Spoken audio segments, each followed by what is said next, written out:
السلام عليكم إخواني وأعزائي التلاميذ، مرحبا بكم في قناة أوميغا. الآن إخواني التلاميذ مع الفقرة الثانية من درس حركة مساوية، حركة أليفة في مجال الثقل. رأينا في الفقرة السابقة الشروط البدئية، وقلنا أن هذه الشروط تتعلق بالحالة المدروسة، ورأينا كذلك تعبير متجهة التسارع، ورأينا المعادلات التفاضلية. سنتمم دراسة الدرس على شكل أسئلة. إذا كان السؤال الرابع: اعطي تعبير المعادلتين الزمنيتين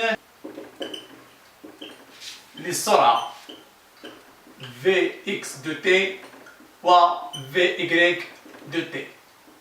إذن على التلميذ أن يفرقوا بين المعادلة التفاضلية التي تكون فيها علاقة الاشتقاق والمعادلات الزمنية. رأينا في الفقرة السابقة أن AX تساوي 0 و AY تساوي ناقص G، وقلنا أن هذه العلاقة لها دور كبير في العلاقات القادمة إن شاء الله. ونعلم أن AX تساوي المشتق الكلي للسرعة dx على dt، و AY تساوي المشتق الأولى للسرعة dY على dt. إذا نعوض AX ب dx على dt تساوي 0، ونعوض AY ب dY على dt تساوي ناقص G، وقلنا وهما المعادلتين التفاضليتين التي تحققهما Vx و Vy.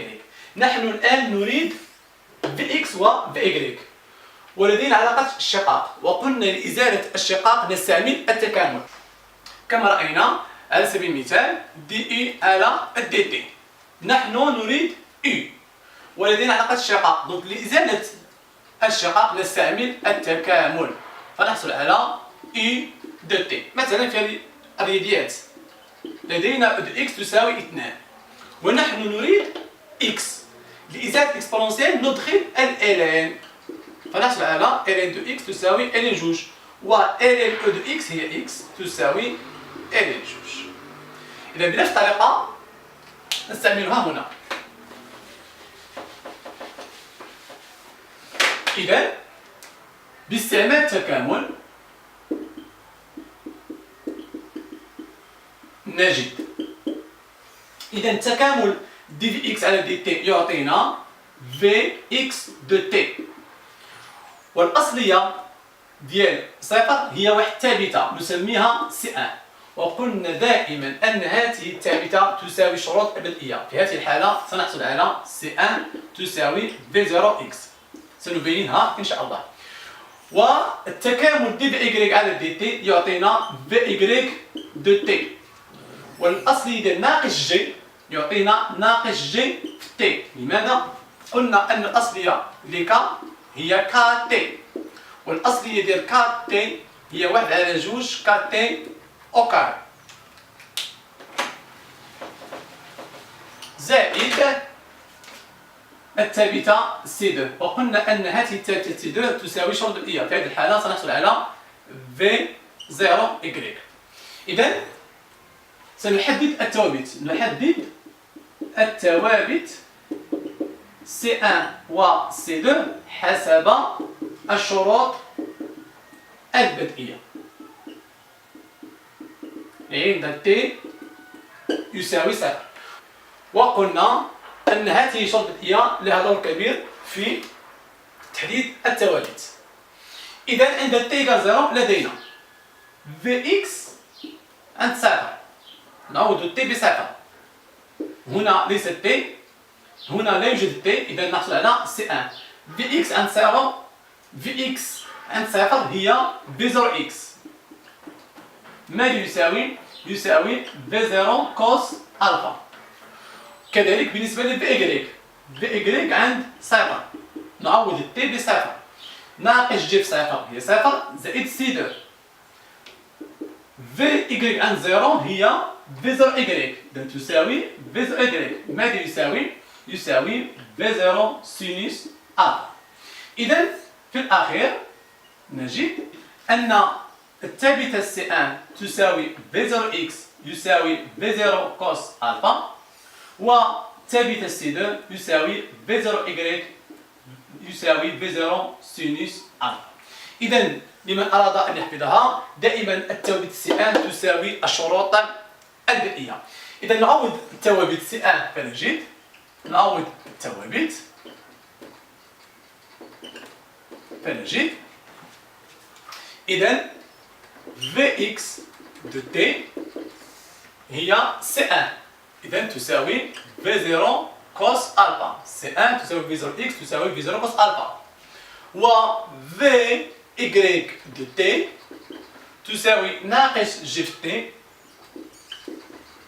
زائد ثابتة C2 التي تساوي V0y وتساوي V0 sinus ألفا، وتسمى بالمعادلتين الزمنيتين للسرعة.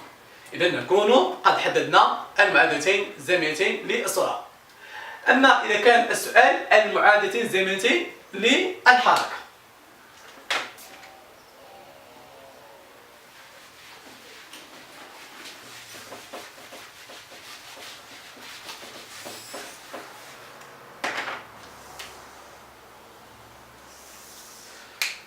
هذا فيما يخص إخواني التلاميذ المعادلتين الزمنيتين للسرعة. أما إذا كان السؤال اعطي السؤال الخامس المعادلتين الزمنيتين للحركة x g de t و y g de t.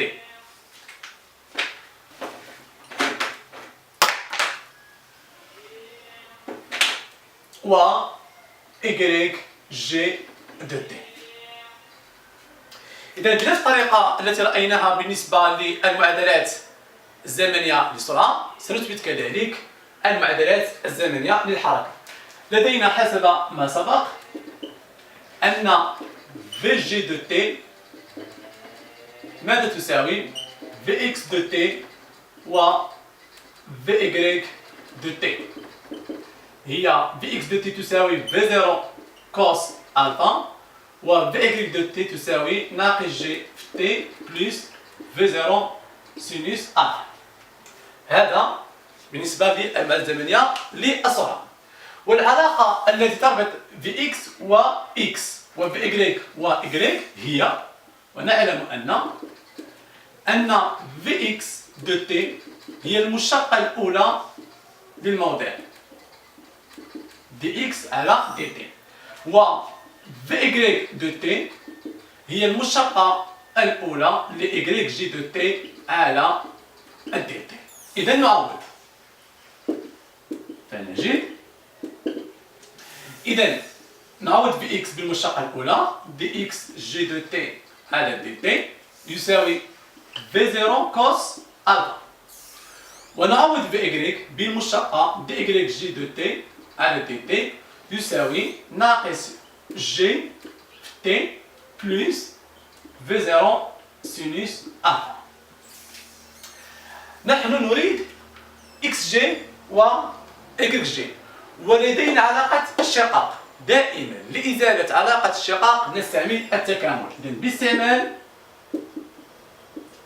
التكامل نجد إذن التكامل dx على dt يعطينا xg de t، والتكامل dy على dt يعطينا yg de t. وعندما نقول التكامل يعني نستعمل الدوال الأصلية، وأصلية V0 cos ألفا هي V0 cos ألفا في t. لماذا؟ لأن مثلا كما قلنا أن k هي kt، ونحن لدينا V0 cos ألفا، إذن عبارة عن ثابتة، لأن V0 ثابتة وألفا ثابتة.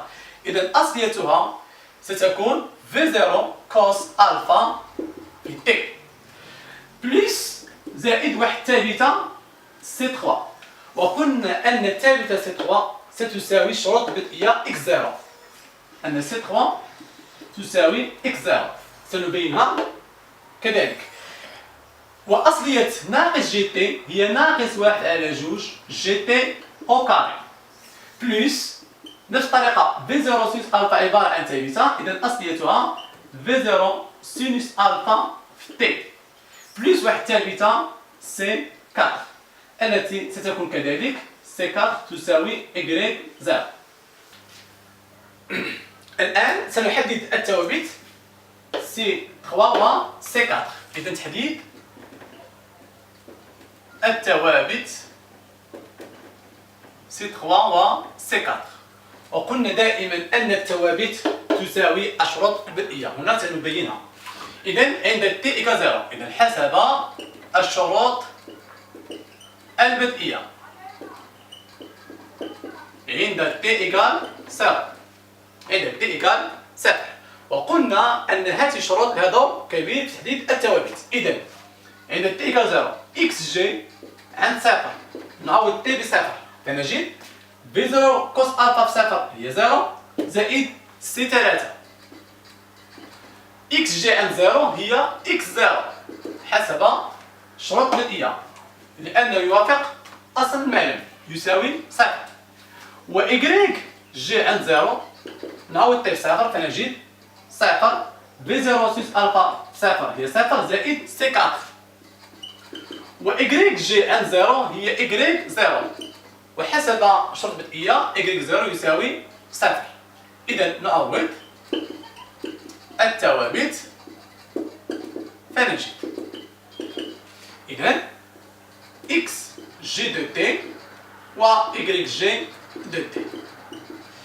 إكس جي دو تي تساوي في 0 كوس ألفا في تي زائد 0 و إكغيك جي دو تي هي ناقص 1 على 2 جي تي أو كاري زائد في 0 سينوس ألفا في تي زائد 0 وتسمى بمتجهة الموضع أو جي دو تي، وهما كذلك المعادلات الزمنية للحركة. هذا فيما يخص إذا كان سؤال اعطي المعادلتين الزمنيتين للحركة. سنرى إن شاء الله معادلة المسار.